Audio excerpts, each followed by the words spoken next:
and good evening to the, in fact, 114th edition in our series on Kurt Cobain, following the first edition, which was April 13th, 1994. As those of you who have followed the show for some time know.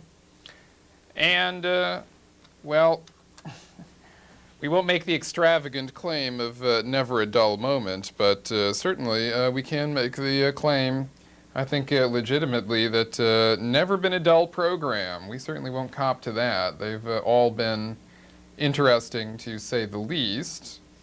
And as hard as we try to liven this up by virtue of hard work on the shows, we must also say that good fortune in many ways does also enlighten the path that we're trying to trailblaze here, because in fact hardly a week ever goes by, as I referred to in the monologue, when in fact something of a highly interesting nature does not occur in terms of not only our activities, but the activities of those we have portrayed or labeled, especially this evening. I'm not sure we've used that label before, but the adversaries in this. And let's not kid ourselves. There is very much of, strictly speaking, an adversarial relationship going on here in terms of what's the best way of describing it? Me and everybody else. Me and, you know, to a great extent, the power structure in this city seem to be at odds, for better or worse.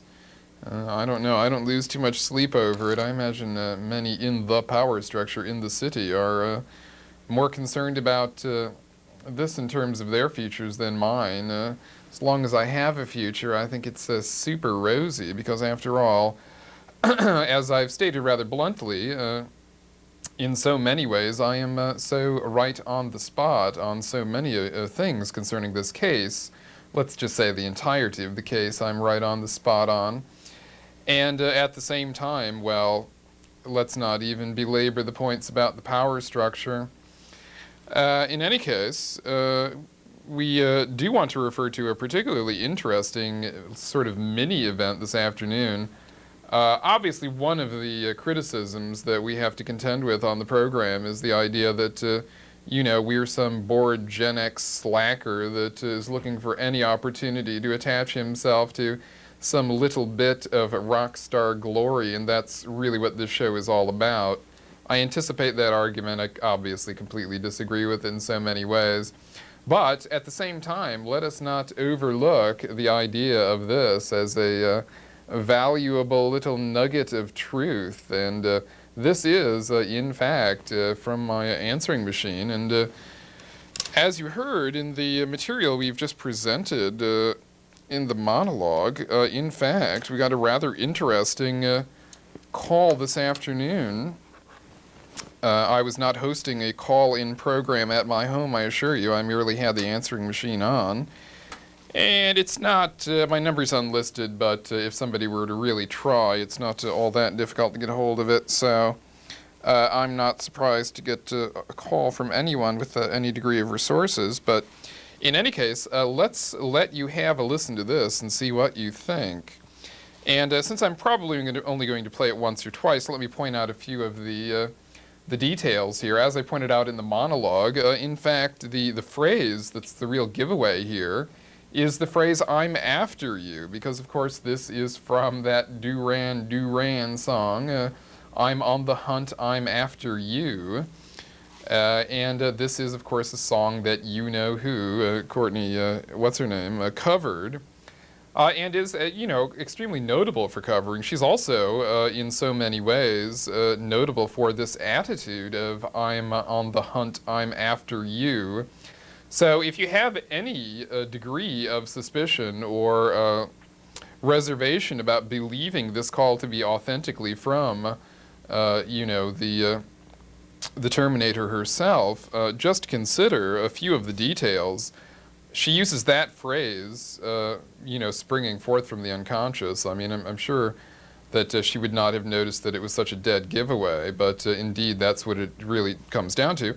Also, this call, if you listen closely, there are voices in the background and telephone noises the likes of which you would be likely to hear in an office, not a home telephone, but the sort of telephone sounds that you hear in an office, and in fact, more specifically in a media-type office, because any other office where you would expect to find this person, like her publicists or her record labels, would be more toward the luxury office type establishment, not with crowded little cubicles where you can hear the voices of other people on the telephone, which is in fact what you hear for just a bit here, as well as ringing. So it rather does look like this was a call made by you-know-who from, a good guess is, some media office that is perhaps a local paper like the local rock paper or the local corporate, Washington's largest newspaper, that she's in some newsroom or something like a newsroom, and that's the origination point of the call. Although obviously we have no idea where it came from, except that we do have an absolutely distinct idea as to who it came from. And let's just roll that and give it to you.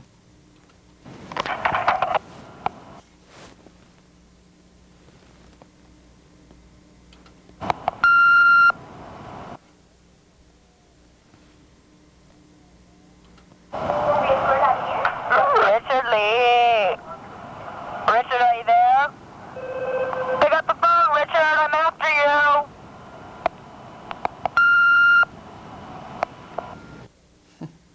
Well, now I assure you, it is not part of my lifestyle to be getting calls from people who are ridiculing my name with strange accents that sound like Rob Schneider of Saturday Night Live, you know, the copier guy that ridiculed people's names, you know, in fact, using names that had to do with calling people the Terminator, etc., which is precisely what I referred to you-know-who by last week. So let's just be perfectly blunt about it and say that I feel that there's very little reason to doubt, but that this is telephonic contact from the alien herself, Courtney Love, and just what exactly this means, I'm not sure. Hopefully this means that she's eager to pursue us in some sort of conversational sense. That is, O.J. copped to an interview, didn't he? And yet, here it is. She began before O.J. in this drama, and she's persisted after the O.J. drama is largely spent, and yet we have yet to have the daring Ms. You-know-who sit down and do any kind of an interview with a critic. And is she offering us this opportunity? Well, let's only hope that that is in fact the case. And otherwise, I mean, let's hope that that's the case, because otherwise the idea of Courtney the Terminator calling you up to let you know in her distinctive voice that she's after you is a rather daunting proposition, wouldn't you say? I mean, certainly, I'm sure it's clear to her that if she's after me in some sort of romantic sense, I'm sorry, that really won't work out.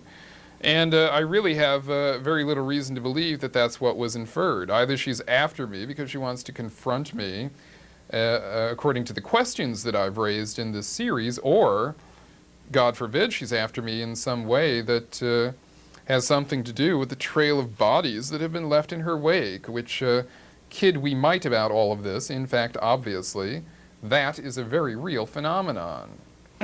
Those people are dead. And the idea that their deaths may have had something directly to do with their involvement with she who we've been referring to for at least a short period of time here as the Terminator is certainly not at all beyond imagination, as of course we've made reference to many times in this series. Well, it is a call-in show, and so Ms. What's your name? If you're out there, obviously we'd appreciate a call. That would make a highly interesting bit of television history, and television history is, of course, what we are all about here, making it, producing it, and, of course, one advantage that you have in watching this television program rather than that sappy stuff they put on the evening news is this show does have its own little niche in TV history, so call on in and be a part of it, and we'll take the first caller here. Good evening. Can you hear the sound of my voice? Do we have a caller? Hi, can you hear me? And we're going to hang up on this caller. No response. And speed dial to get in. Good evening.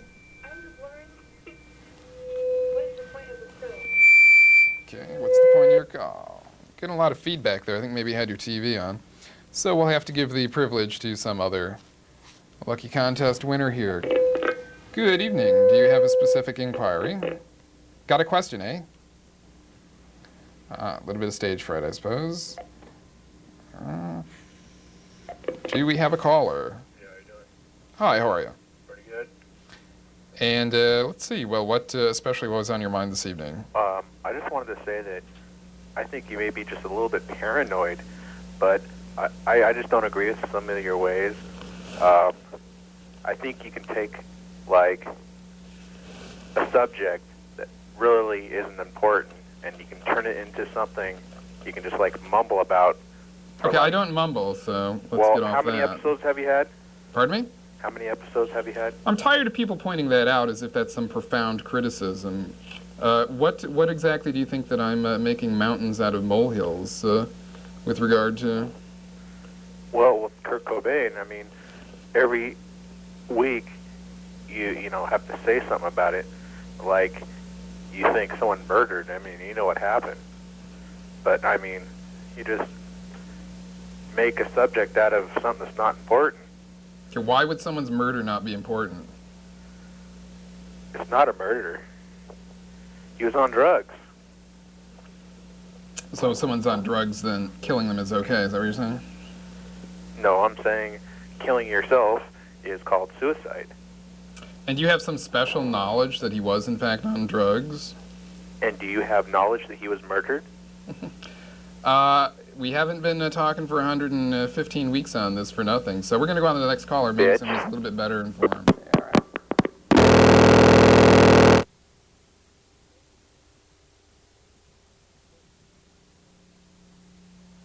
Hello? Hello, Richard. Hi, how are you? This is Courtney.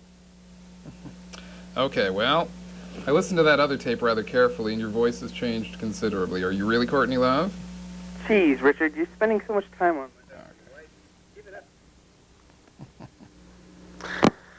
I'll go for caller number Trey here. Is Trey out there? Trey? Does Trey watch this show?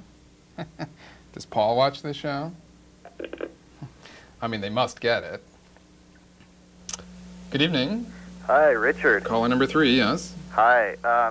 Let me just first start off by saying that I really enjoy your show. Thank I've you. been seeing shows since like the second or third week, kind of off and on, and I've liked most of the ones that I've seen.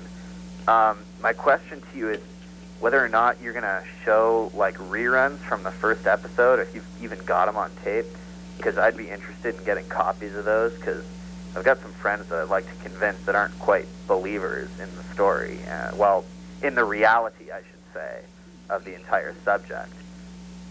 Oh, that's good. Well, I appreciate the inquiry. I get a lot of that question being asked, which is that people would like to see the early editions of the show. There was a rerun series on, and then... I saw that on Saturday. Right, yeah, and it was fun to have it on there, and it was an opportunity for, you know, people who have to worry about school or going to work early to see the show also. We will plan to do that in the future, although there was kind of a hassle with, you know, just the bureaucracy of TCI in doing that again. And I'm not sure where that stands, but the last time I entered the lottery, I didn't get a slot for the rerun show, and I'm not sure what the deal was on that. We do have all the shows. They're safely locked up and preserved for in perpetuity. I'm sure the adversaries of this program aren't happy to hear that, but they're all preserved. Count on it. If I were to contact TCI, might there be a way of me getting a copy of those shows? No, you'd have to contact me. And at this time, that's not something we're doing, although obviously it's something we'll do in some form at some time in the future, given that we survive that long. And basically what I would advise you to do, which is referred to a little bit in the video there tonight, is do seek out the internet page, because, you know, the first show was pretty well written and pretty well done. It's nothing I'm ashamed of. In fact, it's awfully entertaining to see how easy it was to figure most of this out at the earliest possible stages, meaning that anyone could have figured it out from a national magazine or whatever. But at the same time, if you do want to catch up on all that stuff, you know, in the form that it's reaching most of the rest of the world, the internet really does cover all of the major points. And, I've tried to make the page fun and all that to read. I think it is. Right. And, read up on it, and you'll be the the one among your friends that's keenest about knowledge on... That would be wonderful. My next question is sometime in the future, I'm wondering if you can just kind of recap all your major points, because I was trying to show some people the show tonight, and they're just kind of like, huh? You know? Yeah. Well, I hear what you're saying, and I sympathize with what you're saying in terms of if I were a viewer, I would want to do the same thing, except if you do want to take it relatively seriously, the fact is the internet really is what I'm counting on to account for that. See, the whole thing is that this should continue to progress and not look back too much, although I understand your point, and there's lots of opportunities and lots of reasons for us to backtrack to some degree. In fact, that was the original conception of the call-in show, is that if people had concerns about particular issues and they wanted me to delve into any particular area, then in fact I could do that. For instance, the guy that's engineering tonight wanted to know a little bit more about this MCA corporation, which it seems like I'm complaining about a whole lot without being really too specific. And, we've referred to it in the past, and we've alluded to it on a fairly regular basis. What the general theory on that is.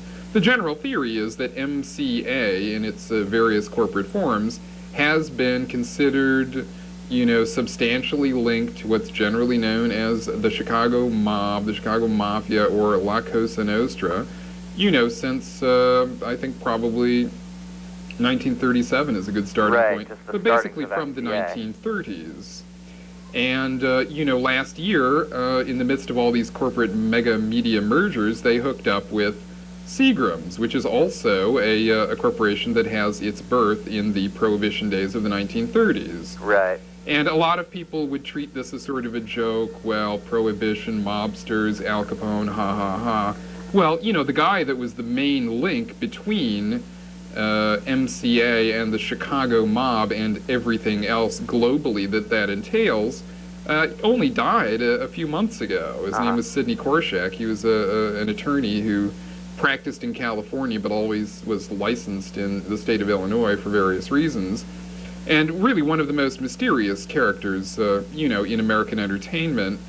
Sinatra couldn't show up to his funeral because I think he tripped over his dog or something, right, and sprained his ankle, so his wife went. But that's the kind of affair it was, and even in the headlines of, I think one of the two major papers of the Post or the Times said, or the LA Times, one of them it was alleged fixer for the mob, and the other was, like fixer for the mob. So all of this is very clearly established in Justice Department documentation and investigations. And this is, of course, to get to the bottom line of it, the corporation that is in the background of the entirety of all of this, and also the corporation that is extremely involved in this downtown development right now, which is the downtown development that we are coming to know as Planet Hollywood, which is Planet Hollywood and also some extremely large Cineplex Odeon MCA thing that's going in right next door. I don't mean to say that Planet Hollywood is owned by MCA, but one of the primary frontmen for Planet Hollywood is and has always been Sly Stallone, and he is the primary figure at the forefront of MCA at this point. They're really only bankable star other than Spielberg, if indeed Spielberg really even is in the MCA camp anymore. So I kind of went off on a tangent there, but the idea is that if people call in with specific areas that they'd like me to address, that's the fun way to do these call-in shows. And, I mean, by all means, what's your first name? What's that? What's your first name? Ari. Okay, well, Ari, I can't guarantee that you'll get in if we do this next week or 2 weeks from now, but obviously if you can read up on that's what I'd recommend to anyone, is to try to read up on the internet page if you can, and then call in. Okay, how can I locate that? Is it now see it person to person, or? No, actually, it's very convenient if you look in Web Crawler, which is the America Online service, which is the busiest of these services, as I understand it. We're typically ranked like number 2 or 3 under Kurt Cobain. So in this way, many thousands of people around the world can access the information immediately. You just type in, you go to Web Crawler, which is is the biggest of these services. Uh-huh. And then you go to Kurt Cobain, and then, as I understand it, we're typically ranked number 2 or 3 or in the top 5 for whatever reasons. Right. And it's a good read, and I'd encourage anyone, if they really want to make this call-in program a good bit of fun, try to read up on that, and then call in with specific concerns or questions that you may have. Right. And that is really the ideal for these call-in shows. But, Ari, why don't we try to squeeze in one more caller here? Okay, and... well, thanks a lot. Sure, thank you. I'll talk to you later. Yeah. Bye-bye.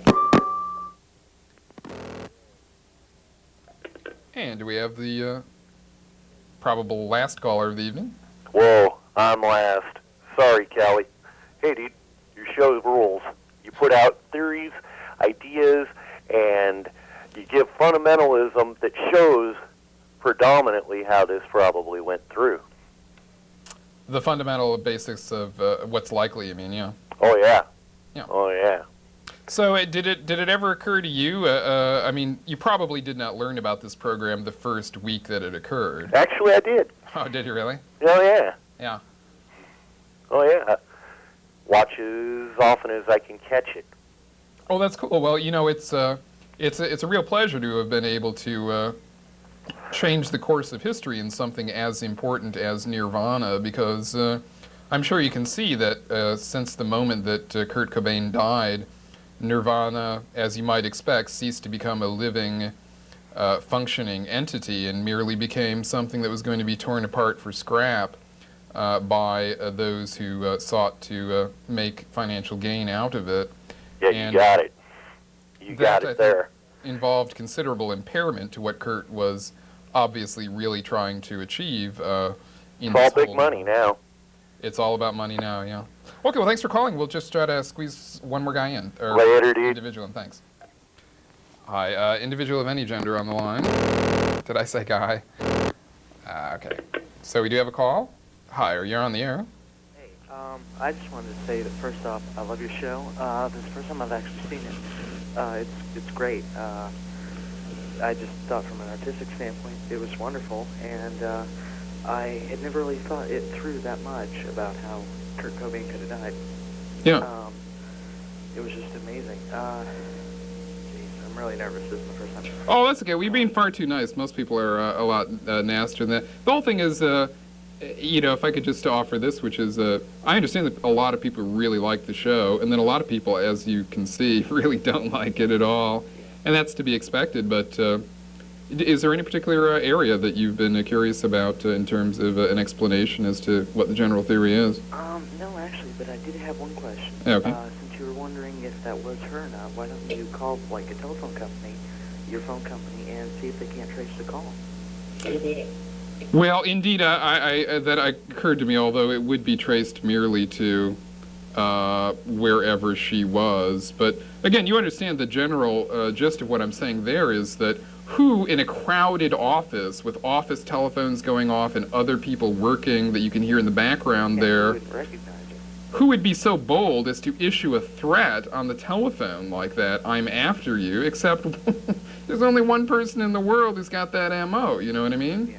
One person in the whole world. And if it sounds like her, and if it talks, if the method of communicating is precisely what we would expect from her, which is to refer to one of her own song lyrics unconsciously in a manner of making a threat, I think it's a pretty safe guess that that phone call was from her. And, you know, of course, we're hoping that she's going to do the completely insane thing and actually try to pursue us in some sort of direct verbal confrontation, thus preserving the insanity defense, I suppose. I mean, does she really want to get on into a phone conversation with me and try to defend herself? Apparently. According to the evidence that we've presented here, and that we would obviously be happy to question her regarding. I don't think she's actually going to do that, but there she is, edging ever closer toward a direct confrontation. And let's hope that it is, in fact, verbal whenever it occurs, and not, in fact, anything else, because as I've said, when Courtney Love makes that claim that she is, in fact, after you, the thing that you ought to be concerned about, of course, is that she's merely talking about something verbal or otherwise, but not